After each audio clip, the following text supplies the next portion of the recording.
Welcome to அபிரவியின் videos. நான் உங்கள் ரவி. இந்த வீடியோவில் 10ஆம் வகுப்பு அறிவியல் இயக்க விதிகள் பார்ட் 3 விசை பற்றி கொஞ்சம் டீட்டெயிலாக பார்க்க போகிறோம். வாங்க வீடியோக்குள்ளே போகலாம். விசை அப்படின்னா என்ன அப்படின்னு பார்த்தீங்கன்னா, ஓய்வில் இருக்கிற ஒரு பொருளை இயக்குவது அல்லது இயக்க முயற்சிப்பது, இயங்கிக் கொண்டிருக்கும் ஒரு பொருளை நிறுத்துவது அல்லது நிறுத்த முயற்சிப்பது, இயங்கிக் கொண்டிருக்கும் ஒரு பொருளின் அதாவது நேர்கோட்டு பாதையில் இயங்கிக் கொண்டிருக்கும் ஒரு பொருளின் திசையை மாற்றுவது அல்லது மாற்ற முயற்சிக்கின்ற செயலாகும். விசையின் வகைகள் அப்படின்னு சொல்லி பார்த்தீங்கன்னா, ஒத்த இணை விசைகள், மாறுபட்ட இணை விசைகள் அப்படின்னு 2 விதமாக சொல்லலாம். இந்த படத்தில் பாருங்கள். இந்த படத்தில் ஒரு ட்ராலியில் ஒரு பொருளை வச்சு 2 பேர் கொண்டு போகிறாங்க. ஒருத்தர் இழுத்துக்கிட்டு இருக்கிறாரு, இன்னொருத்தர் தள்ளிக்கிட்டு இருக்கிறாரு. விசைனாலே நமக்கு நல்லா தெரியும், ஒன்று இழுத்தல் அல்லது தள்ளுதல். அதற்கு பேர் தான் விசை என்று பொதுவாக பொருள் கொள்ளப்படும். ஸோ அந்த 2 பேரும் ஒரே திசை நோக்கி அந்த ட்ராலியை தள்ளிக்கிட்டு இழுத்துக்கிட்டு போகிறாங்க.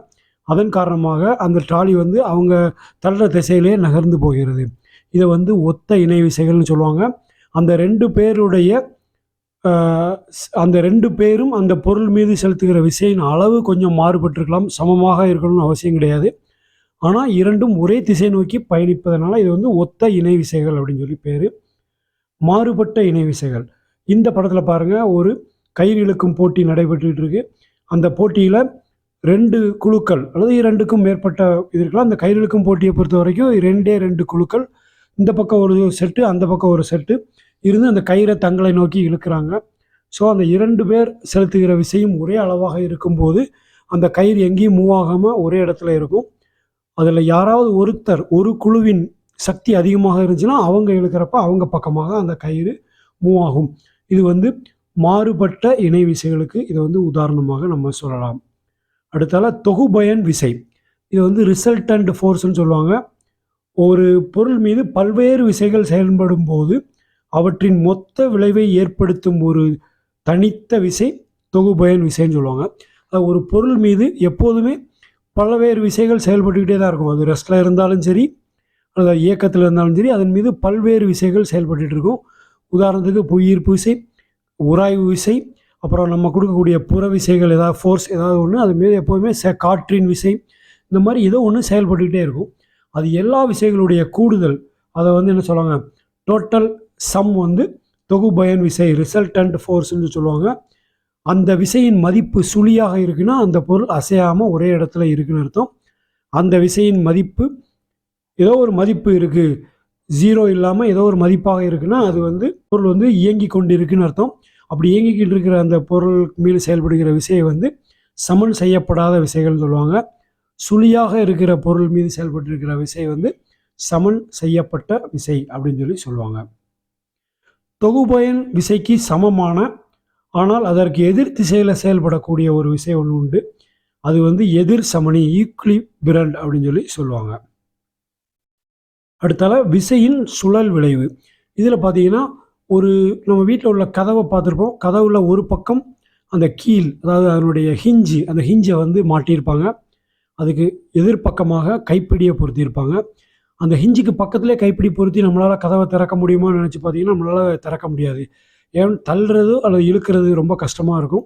அதே சமயத்தில் அந்த கதவின் மறுபக்கத்தில் அந்த கைப்பிடியை பொருத்தியிருக்கிறதுனால நம்மளால் எளிதாக அந்த கதவை திறக்க முடியும். அதற்கு காரணம் அந்த விசையின் சுழல் விளைவு. அந்த விசையின் சுழல் விளைவு அந்த ஹிஞ்ச் அப்படிங்கிற அந்த ஆக்சிஸ் ஆஃப் ரொட்டேஷன், அது சுழல் அச்சுன்னு சொல்லுவாங்க. அந்த அச்சை மையமாக வைத்து அந்த கதவின் மறுபக்கத்தில் செயல்படுத்தப்படுகிறது. அதனால் அந்த கதவை திறப்பது எளிதாக இருக்கிறது. அந்த சுழல் அச்சு இருக்கக்கூடிய புள்ளியை சுழற் புள்ளி அப்படின்னு சொல்லி சொல்லுவாங்க. அது பாயிண்ட் ஆஃப் ரொட்டேஷன் அப்படின்னு சொல்லி சொல்லுவாங்க. அடுத்தால விசையின் திருப்புத்திறன். இது டார்க் அப்படின்னு சொல்லி சொல்லுவாங்க. அந்த ஒரு விசையுடைய திருப்பக்கூடிய திறன் என்ன, அதுக்கு அந்த டார்க்குக்கான டெஃபினிஷன் என்னன்னு பார்த்தீங்கன்னா, விசையின் திருப்புத்திறன் தவ் ஆனது, அதனுடைய சிம்பல் தவ் ஆனது விசையின் மதிப்பு எஃப்பிற்கும் நிலையான புள்ளி மற்றும் விசை செயல்படும் அச்சிற்கும் இடையே உள்ள செங்குத்து தொலைவு d இருக்கும் உள்ள பெருக்கற்பலன் அப்படின்னு சொல்லியிருக்காங்க. F into D is equal to torque, அதாவது தவ். அது வந்து என்ன பண்ணியிருப்பாங்கன்னா, இந்த இந்த இது வந்து ஒரு வெக்டார் அளவாகும். இதன் திசையானது விசை செயல்படும் அச்சின் திசையில் இருக்கும். அந்த டார்க்குடைய யூனிட் வந்து நியூட்டன் மீட்டர் ஆகும். அடுத்தால இரட்டை.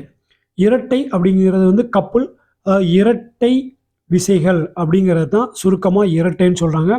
இந்த படத்தில் பாருங்கள், இந்த ஒரு பாட்டில் மூடியை திறக்கிறதுக்கு நம்ம 2 விரல்களை பயன்படுத்தி அதை திறக்கிறோம்.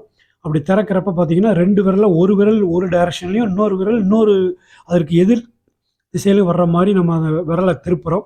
அப்போ வந்து அந்த மூடியில் ஒரு சுழல் விளைவு ஏற்பட்டு அந்த மூடி வந்து திறக்கிறது. இதை வந்து இரட்டைகளின் திருப்புத்திறன் அப்படின்னு சொல்லி சொல்லுவாங்க. நம்ம நீர் குழாயை திறக்கிறது அல்லது மூடுறது அல்லது ஒரு ஸ்க்ரூவை சுழற்றுறது, இந்த மாதிரி இது எல்லாமே இந்த இரட்டைகளின் திருப்புத்திறனுக்கு உதாரணமாக சொல்லப்படும். அடுத்தால நம்ம விசையின் அலகு என்னன்னு பார்க்கலாம். விசை வந்து விசைனா ஃபோர்ஸ். அந்த ஃபோர்ஸை எந்த யூனிட்டை வச்சு அளப்பாங்க, அதனுடைய ஃபார்முலா என்ன அப்படின்னு சொல்லி பார்த்தீங்கன்னா, விசையின் அலகு வந்து எஸ்ஐ யூனிட்டில் நியூட்டன் அப்படின்னு சொல்லி அதை வச்சு அளப்பாங்க. சிஜிஎஸ் யூனிட்டில் வந்து டைன் அப்படிங்கிற யூனிட்டை வச்சு அளக்குறாங்க. ஒரு நியூட்டன் அப்படிங்கிறதுடைய வரையறை என்னென்னா, 1 கிலோகிராம் நிறையுடைய பொருள் ஒன்றை 1 மீட்டர் பர் வினாடி ஸ்கொயர் அளவிற்கு முடுக்குவிக்க தேவைப்படும் விசையின் அளவு 1 நியூட்டன் ஆகும். அதனுடைய ஃபார்முலா வந்து 1 newton is equal to 1 kg metre per second square அப்படின்னு சொல்லி சொல்லுவாங்க. சரி, ஒரு டைன் அப்படிங்கிறதன் வரையறை என்னன்னு பார்த்தீங்கன்னா, 1 கிராம் நிறையுடைய பொருள் ஒன்றை 1 சென்டிமீட்டர் பர் வினாடி ஸ்கொயர் அளவிற்கு முடுக்குவிக்க தேவைப்படும் விசையின் அளவு 1 டைன் ஆகும்.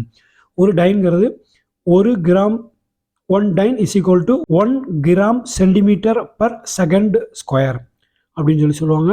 ஸோ ஒரு நியூட்டனுக்கும் ஒரு டைனுக்கும் உள்ள கன்வர்ஷன் என்னன்னு பார்த்தீங்கன்னா, 1 newton is equal to 10⁵ time ஆகும். 10ஆம் வகுப்பு அறிவியல் பாடத்தில் இயக்க விதிகள்ங்கிற பாடத்தில் விசை பற்றி என்ன சொல்லியிருக்காங்கிறத பற்றி நம்ம டீட்டெயிலாக பார்த்தோம். இந்த வீடியோ உங்களுக்கு பிடிச்சிருந்தா மறக்காமல் லைக் பண்ணுங்கள், கமெண்ட் பண்ணுங்கள், ஷேர் பண்ணுங்கள். எங்கள் சேனல் இது வரைக்கும் நீங்கள் சப்ஸ்கிரைப் பண்ணிடலைன்னா மறக்காமல் சப்ஸ்கிரைப் பண்ணிவிடுங்க. தேங்க்யூ ஃபார் வாட்சிங் அபிரவியின் வீடியோஸ். Thank you very much.